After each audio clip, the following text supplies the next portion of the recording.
Chu at Paolo Avellino magkasama buong Holy Week.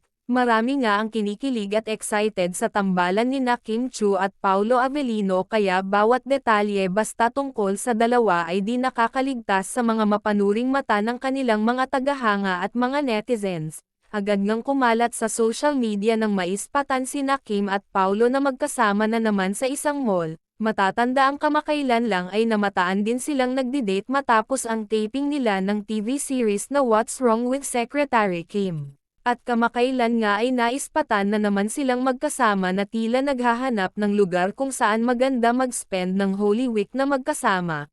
Ayon sa mga netizens sigurado na daw na magkasama sina Kim Chu at Paolo Avellino ngayong Holy Week. Samantala ang lahat nga ay nag-aabang kung may katotohanan ba ito o isang haka-haka lamang.